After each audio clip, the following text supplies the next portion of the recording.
अभी के टाइम पे कमीशन एक ऐसा सिस्टम बन चुका है जैसे कि एक करप्शन टाइप हो चुका है। अगर आप चाहे प्लम्बर हो, चाहे पेंटर हो या राजमिस्त्री हो, अगर आप कमीशन नहीं देंगे ना तो कस्टमर आपके शॉप पे नहीं लाएंगे। तो अभी सवाल ये है कि अगर 2025 में कोई नया पेंट डीलर बनना चाहते हैं, पेंट के बिजनेस में आना चाहते हैं, नया शॉप लगाना चाहते हैं, तो उनको क्या वो बिना कमीशन दिए अपना शॉप रन कर पाएंगे? क्या इस उनको भी कमीशन के चक्कर में पड़ना पड़ेगा और कमीशन के चक्कर में पड़ने से क्या कुछ नुकसान होता है? इस बारे में आज हम डिटेल तरीके से बात करेंगे और आपको ये भी बोलेंगे कि भाई 2025 में क्या कमीशन के बिना भी आप अपना शॉप चला पाओगे या नहीं? बहुत बड़ा सवाल है। सबसे पहले अगर देखोगे कि कमीशन का जो चक्कर है स्टार्ट कहाँ से होता है? इसकी शुरुआत कहाँ से होती है? सबसे पहले अगर मैं बोलूँ, अगर कोई ग्राहक थोड़ा स्मार्टली समझ पाए, सोच पाए तो कमीशन का चक्कर आता ही नहीं। सबसे जड़ है ग्राहक। अगर ग्राहक अपने प्रोडक्ट के बारे में, जैसे कि आपको अपने घर पे पेंट कराना है, अब ध्यान से समझिएगा बात को। अगर आपको घर पे पेंट कराना है, आप अगर आपको थोड़ा बहुत समझदारी है दुनिया के बारे में कि भाई दुनिया में चल क्या रहा है, अगर आप पेंटर को पूछ लेंगे ना, रिश्तेदार जो भी पेंट करता है घर में आसपास के ही पेंटर से पेंट करवाता है, ठीक। आपने पेंटर को पूछ ही दिया कि भाई मुझे अपने घर पे पेंट कराना है, आपने उसको राय लेने के लिए कोशिश किया ना, तब वो उनका जो सिस्टम है वो क्रिएट कर देता है कि भाई आपको ये वाला पेंट लगाना है और इसी शॉप से लगाना है, क्योंकि मैंने अभी तक जितने भी मैंने पेंट इस शॉप से लाया है या ये वाला प्रोडक्ट कंपनी का यूज़ किया है, तब से मुझे अभी तक कोई कंप्लेन नहीं आया है। ठीक है? अगर आप इस कंपनी को छोड़ के XYZ किसी और कंपनी का प्रोडक्ट लेंगे, ठीक है? कंपनी एक हो गया। दूसरी चीज़, अगर ये वाला शॉप छोड़ के अगर उस शॉप से आप प्रोडक्ट लोगे ना, तो उसकी ज़िम्मेदारी मेरे ऊपर नहीं है। ये जो डर दिखाना, ये जो मैनिपुलेट करना, ये शुरुआत होती है पेंटर से। मैं आपको सब पेंटर को नहीं बोलूँगा कि सब खराब है। बहुत ज़्यादा पेंटर अच्छे भी हैं जो ग्राहक को सही सलाह देते हैं और बहुत ज़्यादा ग्राहक स्मार्ट भी है, सिर्फ पेंटर के ऊपर डिपेंड नहीं होते हैं। तो मैं आज आपको ये बोलूँगा कि अगर आप ग्राहक हैं, तो आजकल स्कोप इतना ज़्यादा है, आप किस बारे में आप जानना चाहते हो, ए टू ज़ेड डिटेल आपको मिल जाएगा। चाहे हर एक चीज़ हमारे सराउंडिंग में जितने भी प्रोडक्ट्स आप देख रहे हो, मेरे अगल-बगल कुछ भी आपको डिटेल तरीके से जानना है, बस इंटरनेट पे जाना है। आप गूगल पे जाइए, चैट जीपीटी पे जाइए, ग्रोक एआई पे जाइए, इतने ज़्यादा ऑप्शन है। आप पेंट के बारे में एक बार पूछिए कि भाई 2025 में मुझे अपने घर के लिए कौन-सा पेंट कंपनी इस्तेमाल करना है, उसकी क्वालिटी कैसा है, उसका फीचर्स कैसा है, उसका लगाने का तरीका क्या है, उसका प्राइस क्या है, नियरेस्ट डीलर हमें बताए, उसकी रेटिंग कितना है डीलर की, हर एक चीज़ें माइक्रो लेवल पर आपको इंटरनेट पे मिल जाता है।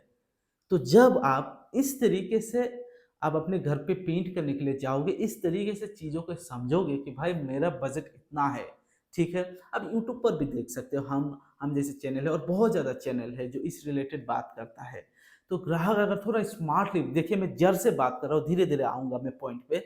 अगर ग्राहक थोड़ा समझदारी से अपना चुनाव कर सके कि भाई मुझे मेरा बजट इतना है, मेरा ये घर है, मुझे इस क्वालिटी का पेंट चाहिए, इंटरनेट पे जाके थोड़ा-सा रिसर्च करें, थोड़ा-सा एनालाइज़ करें कि भाई इस कंपनी का इन्हीं बजट में ये कंपनीज़ आते हैं, ठीक है? दूसरी चीज़, प्रोडक्ट के बारे में थोड़ा नॉलेज ले लो कि भाई इंटीरियर में कौन-सी, अगर आपने कंपनी फाइनल किया कि भाई मुझे एशियन का लगाना है, बिरला का लगाना है, डुलक्स का लगाना है, नेरोलैक का लगाना है, आपने कंपनीज़ फाइनल किया। फिर जाके आपने प्रोडक्ट फाइनल किया कि भाई एशियन पेंट के अंदर इस बजट में कौन-सा पेंट आएँगे, खासकर इंटीरियर के लिए अलग, एक्सटीरियर के लिए अलग, दोनों लेवल पे आपने रिसर्च किया। इंटरनेट से जाके सब कुछ समझा। फिर आपने प्रोडक्ट फाइनल किया, फिर आपने बजट के अनुसार आपने सब कुछ ठीक-ठाक करने के बाद आप नियरेस्ट, जब इंटरनेट पे मारोगे कि नियरेस्ट डीलर हमें सजेस्ट करे, तो आपको नियरेस्ट डीलर भी दिखा देंगे और उसका रेटिंग भी दिखा देंगे, गूगल पे उसका रेटिंग कितना है। तो उसी आधार पे आप जाए, ठीक है? प्रोडक्ट के बारे में आपको पेंटर से पूछिए, पर पूरा डिपेंडेंट मत होइए। आपको इंटरनेट पे हर एक चीज़ आज के डेट में मिल जाता है, हर एक चीज़ माइक्रो लेवल पे आपको डिटेल मिल जाएगा, ठीक है? फिर आप पेंटर से बोलिए कि भाई मेरा फाइनल है, भाई तू बता कि भाई आप बताइए कि कितना रेट आएगा मेरे घर को पूरा पेंट करने के लिए, उसका जो काम का पैसा है वो उनको दीजिए। जब आप डिपेंडेंट बन जाते हो पेंटर की कि भाई आप बताइए मैं कौन सा कंपनी का प्रोडक्ट लगाऊं, कौन सा प्रोडक्ट लगाओ, किस दुकान से पे पेंट लाओ, तब वो जो मैनिपुलेशन है स्टार्ट हो जाता है। और ये हो भी रहा है। 10% ऐसे पेंटर है, मुझे लगता है, ये मेरा अपना ओपिनियन है, 10% ऐसे पेंटर है जो आज के टाइम पे बिना कमीशन से भी काम कर रहा है। कंपनी से उनको जितना टोकन वगैरह मिल रहा है उसी हिसाब से काम कर रहा है। पर 90% पेंटर ऐसे हैं जो विदाउट कमीशन आपके शॉप पे ग्राहक लाएगा भी नहीं। मैं ऐसे ऐसे पेंटर देखा हो अपने लाइफ में कि भाई अपने मेरे शॉप पे आया और सामान वगैरह लेके कि भाई इतने बड़ी बड़ी कंपनी को डिफेम कर दे कि भाई इस कंपनी का प्रोडक्ट मत लो, खासकर नेरोलैक का ये प्रोडक्ट मत लो, इंडिगो का ये नहीं लो, ये प्रोडक्ट सही नहीं है। उनको सच में कुछ पता ही नहीं है, पर उनको सिर्फ चाहिए कमीशन। तो इस कमीशन के चक्कर में खासकर हम डीलर इतने पैसे लगा के अपना सब कुछ इमोशन, पैसा, वक्त सब कुछ लगा के शॉप खड़ा करते हैं और हम डिपेंडेंट हो जाते हैं पेंटर के ऊपर कि भाई पेंटर ग्राहक लाएगा। तो ये जो चक्कर है, जिस दिन ग्राहक थोड़ा स्मार्ट हो जाएगा, समझदारी से अपना प्रोडक्ट, अपना कंपनी फाइनलाइज करेगा, फिर आज के डेट पे पेंट करने का भी अगर आपको तरीका चाहिए कि भाई 1 लीटर पेंट में कितना स्क्वायर फीट तक कवरेज आएगा, पेंट करने का सही तरीका क्या, कि ये भी आपको गूगल पे, चैट जीपीटी पे, ग्रो के आई पे, हर एक जगह पे आपको मिल जाता है माइक्रो लेवल डिटेल तरीके से। आप पेंटर को भी आप सलाह दे सकते हो कि भाई ऐसे नहीं, ऐसे करना है। तो ये ग्राहक जिस दिन स्मार्ट हो जाएंगे ना, जो ये जो कमीशन का चक्कर है ये खत्म हो जाएगा। और कमीशन का चक्कर बहुत ज़्यादा इफेक्ट करता है। ठीक है, आप नहीं लोगे कमीशन, आपका शॉप एक ऐसा शॉप है जहां आप पेंटर को कमीशन नहीं दोगे, पर आपके बगल वाला देगा। तो इस चक्कर में होता क्या है, आपका बना बनाया कस्टमर उधर चला जाता है, क्योंकि कस्टमर पेंटर के ऊपर डिपेंड है। पेंटर डरा देता है ना कि भाई आप जो प्रोडक्ट आप ला रहे हो ना, इसका जिम्मेदारी मेरे ऊपर नहीं है, कुछ भी खराब होगा आप समझोगे, मैंने बोला था ना इस शॉप से लाओ, क्यों उससे लाया। तो ये जो चीजें होते हैं ना, इससे क्रिएट होता है मैनिपुलेशन, और मैनिपुलेशन से क्रिएट होता है कमीशन।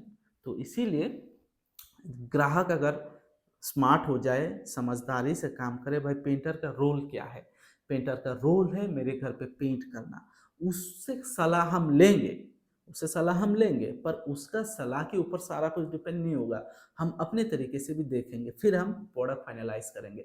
उनको बताएंगे भी नहीं कि भाई कौन से शॉप से मैं सामान लाऊंगा, आप मुझे प्रोडक्ट का लिस्ट दो, क्वांटिटी दो, मैं लाऊंगा। इस तरीके का एटीट्यूड अगर ग्राहक का बन जाए तो कमीशन का चक्कर हट जाएगा। तो अभी बात यह है कि भाई बिना कमीशन के क्या आप नए शॉप को चला पाओगे। आज के टाइम पे थोड़ा मुश्किल है कि बिना कमीशन के, आप कमीशन का चक्कर ऐसा भी नहीं है सिर्फ पैसा है, कमीशन इस तरीके की आप मैंने ये कर सकते हो कि भाई जो नए पेंटर है ना, उनको आप अपना जो आईडी वगैरह से, जितने भी पेंट्स कंपनी का आजकल तो भर भर के टोकन वगैरह आ रहा है, चाहे प्लास्टिक पेंट हो, वुड फिनिश हो, एनामेल पेंट हो, हर में टोकन वगैरह कंपनीज दे रहे हैं, तो उसको वो रिडीम करने का ये सिखा दो आप। बहुत ज़्यादा जो डीलर सॉरी पेंटर है वो कमीशन के चक्कर में नहीं पड़ता, उनको बस जो रिडीम वाला कूपन्स पॉइंट्स है वो चाहिए, क्योंकि उनसे उनको ज़्यादा बेनिफिट मिलता है और वो कमीशन का चक्कर में पड़ना भी नहीं चाहता है। तो कुछ पेंटर ऐसे हैं, जो पेंटर कमीशन के चक्कर में पड़ता है उनको ये टोकन से कौन सा मतलब नहीं है। सीधा सवाल है कि भाई 10 लीटर पेंट आपके शॉप से जाएगा, आप बताओ मुझे कितना कमीशन दोगे, सीधा डिमांड होता है।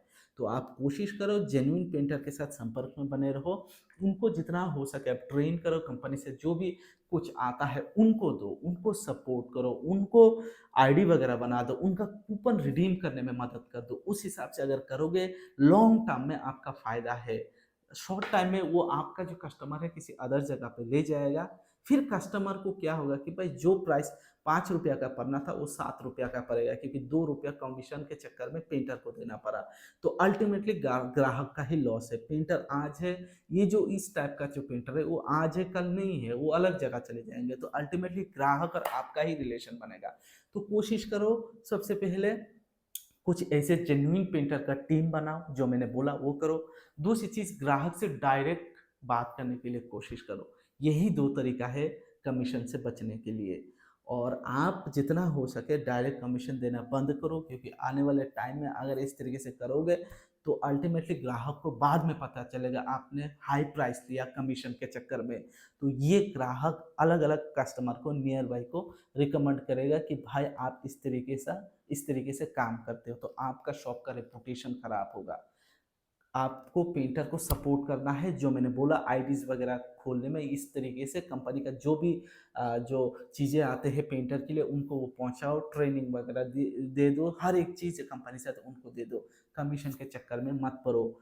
शॉर्ट टाइम में आपको ग्राहक मिल जाएंगे, लॉन्ग टाइम में आपकी शॉप, आपका नाम, सब कुछ खराब होने वाला है। तो मेरा रिकमेंडेशन यही है, शुरुआती में कमीशन देना ये सब बंद करो। आप अपने जेन्युइन पेंटर बनाओ। आज भी मेरे पास बहुत ज़्यादा ऐसा पेंटर है जो बिना कमीशन से भी मेरे पास ग्राहक लाते हैं, क्योंकि उनको मैं अलग तरीके से सपोर्ट करता हूँ। हाँ, गिफ्ट वगैरह दे सकते हो, 15 अगस्त आ रहा है, इसमें आप गिफ्ट वगैरह पेंटर को दो, तो इस तरीके से रिलेशन बनाओ, ठीक है ना। जो कमीशन का चक्कर है ना, ये जो पेंटर है आज आपका है, कल किसी और का होगा, इसका कोई स्थायी ये परमानेंट नहीं है। तो इस चीज़ को आप जरूर गौर करें। तो आज का वीडियो यही था, कैसा लगा जरूर कमेंट्स कीजिएगा। मैं ग्राहक को भी बोलना चाहता हूँ, थोड़ा जाग लो। आप अपने पेंट खरीद रहे हो ना, हर एक चीज़ के लिए अगर आप रिव्यू वगैरह देखते हो, सब कुछ देखते हो, पेंट के लिए क्यों नहीं देखते हो? पेंट के लिए भी आप देखो, डिटेल तरीके से समझो। आप एक दुकान ने 5-6 दुकान खुद सर्वे वगैरह करो, फिर जाकर डिसाइड करो किस दुकान से लेना है, ठीक है। तो आज का वीडियो यही था, कैसा लगा जरूर कमेंट्स कीजिएगा। चैनल पे नए हो, चैनल अच्छा लगे तो जरूर सब्सक्राइब कीजिएगा। आप अगर पेंटर हो, क्या मैंने सही बोला, ये भी आप जरूर कमेंट्स कीजिएगा। धन्यवाद।